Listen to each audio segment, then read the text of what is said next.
questions. The reason I actually wanted to come out today is not to take questions, but to speak to an issue that obviously has gotten a lot of attention over the course of the last week, the issue of the Trayvon Martin ruling.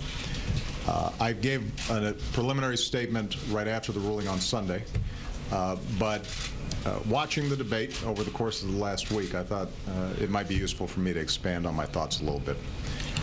First of all,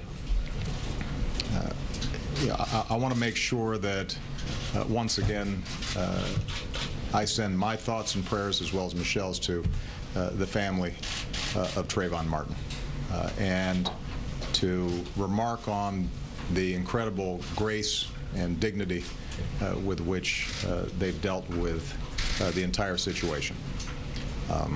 I can only imagine what they're going through, and it's remarkable how they've handled it.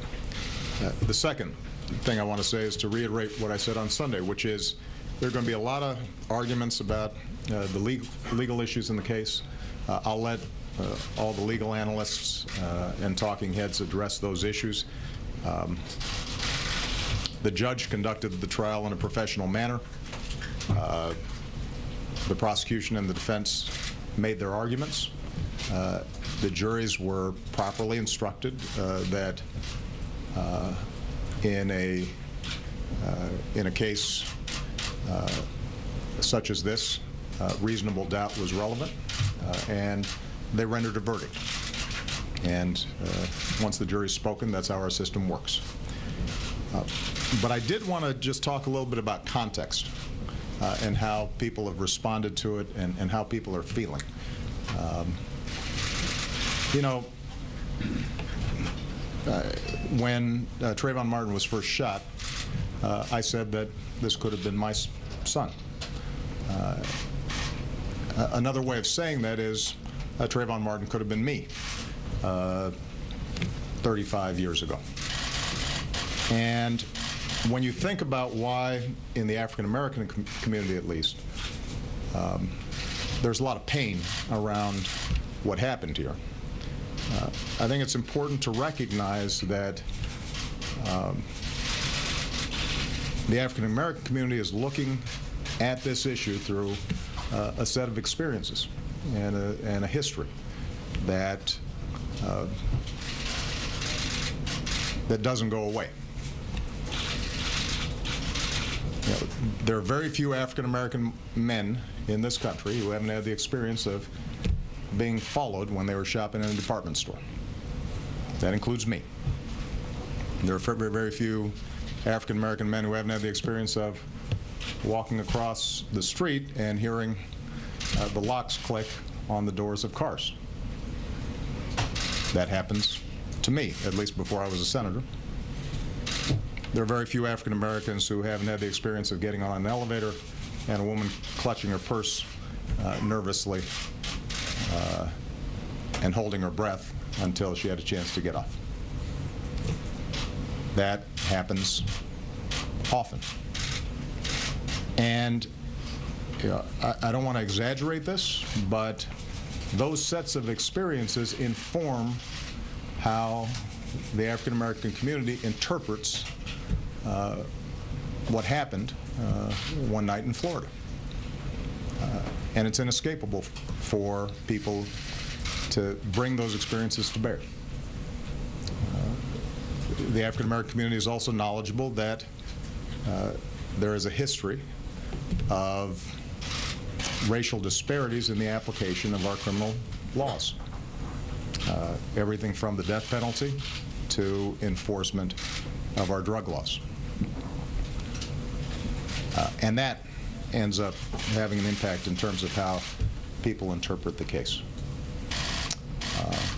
Now, this isn't to say that the African American community is naive about the fact that African American young men are disproportionately involved in the criminal justice system, that they're disproportionately both victims and perpetrators of violence.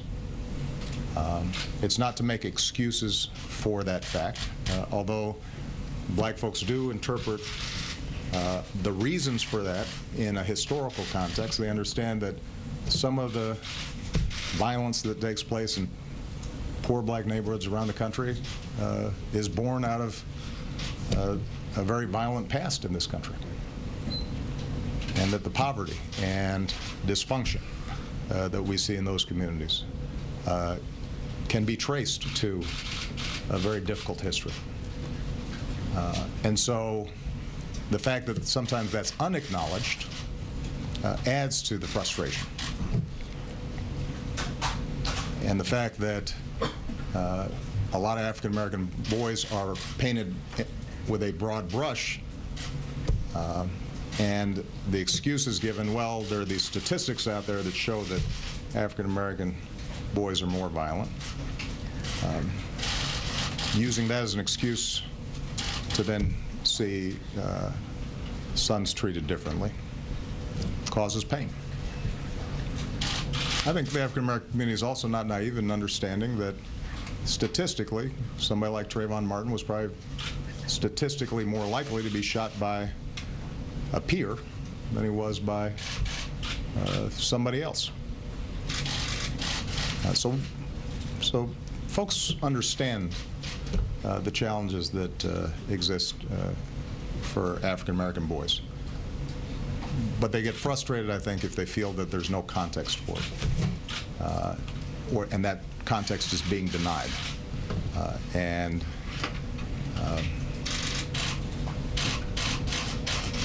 that all contributes, I think, to a sense that if a white male teen was involved in the same kind of scenario, that from top to bottom, both the outcome and the aftermath might have been different. Now, the question for me, at least, and I think for a lot of folks, is where do we take this? How do we learn some lessons from this and move in a positive direction?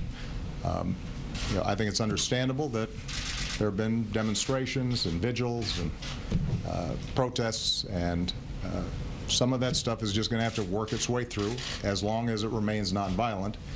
If I see any violence, then I will remind folks that that dishonors what happened to Trayvon Martin and his family. But beyond protests or vigils, the question is, are there some concrete things that we might be able to do?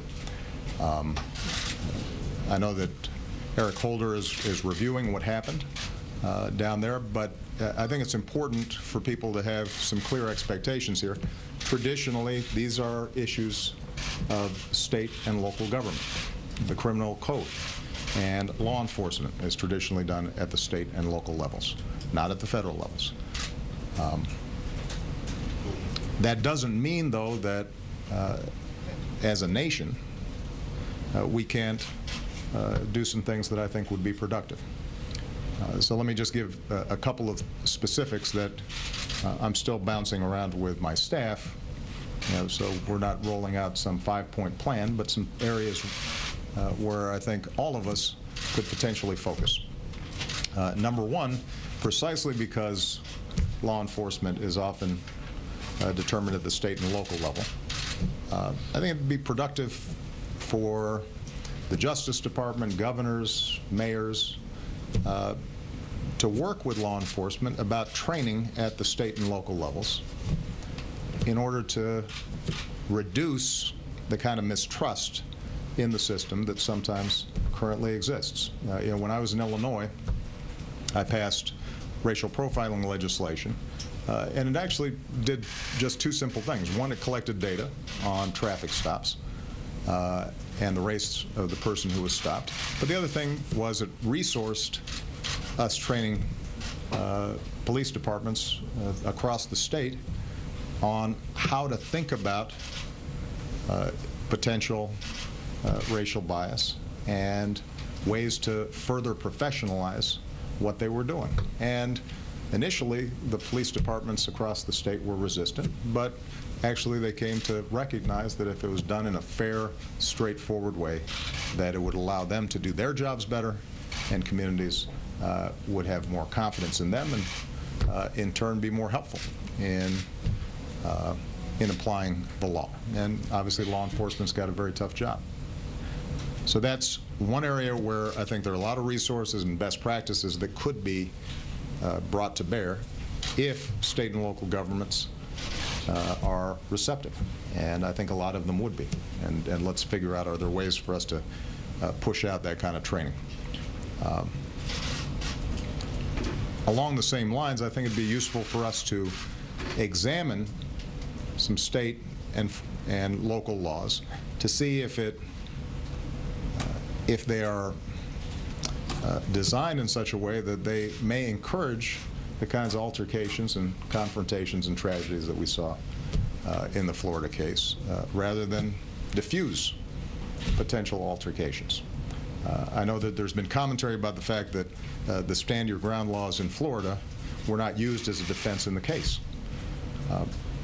On the other hand, if we're sending a message as a society in our communities that someone who is armed potentially has the right to use those firearms, even if there's a way for them to exit from a situation, is that really going to be contributing to the kind of peace and security and order that we'd like to see? And for those who resist that idea that we should think about something like these stand your ground laws, I just ask people to consider, if Trayvon Martin was of age and armed, could he have stood his ground on that sidewalk? And do we actually think that he would have been justified in shooting Mr. Zimmerman, who had followed him in a car, because he felt threatened? And if the answer to that question is at least ambiguous, then it seems to me that we might want to examine those kinds of laws. Number 3, and this is a long-term project, we need to spend some time in thinking about how do we bolster and reinforce our African-American boys. And this is something that Michelle and I talk a lot about. There are a lot of kids out there who need help, who are getting a lot of negative reinforcement. And is there more that we can do to give them a sense that their country cares about them and values them and is willing to invest in them? I'm not naive about the prospects of some grand new federal program. I'm not sure that that's what we're talking about here, but I do recognize that as president I've got some convening power, and there are a lot of good programs that are being done across the country on this front. And for us to be able to gather together business leaders and local elected officials and clergy and celebrities and athletes and figure out how are we doing a better job helping young African-American men feel that they're a full part of this society, and that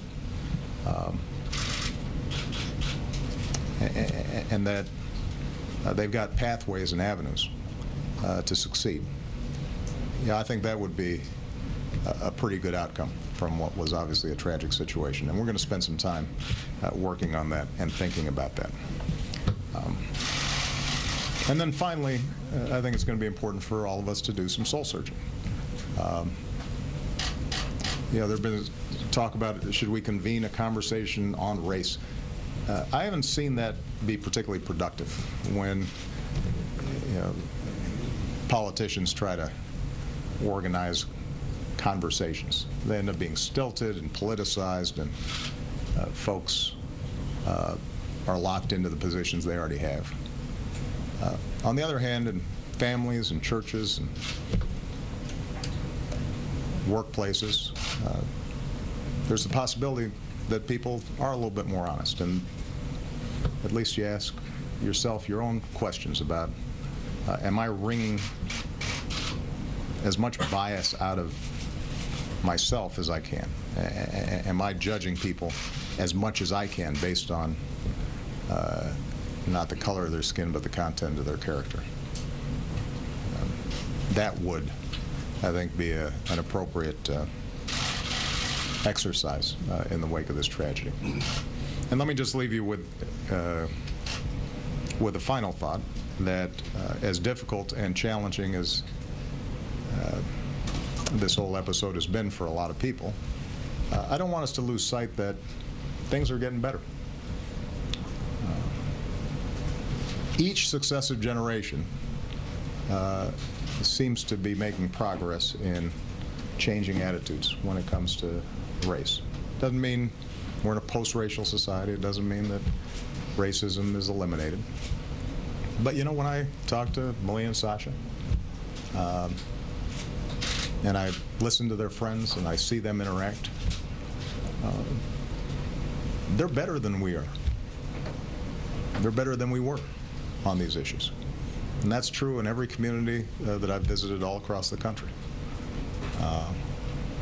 And so, you know, we have to be vigilant, and we have to work on these issues, and those of us in authority should be doing everything we can to encourage the better angels of our nature, as opposed to using these episodes to heighten divisions. But we should also have confidence that kids these days, I think, have more sense than we did back then, and certainly more than our parents did or our grandparents did, and that along this long, difficult journey, you know, we're becoming a more perfect union. Not a perfect union, but a more perfect union. All right? Thank you, guys. Now you can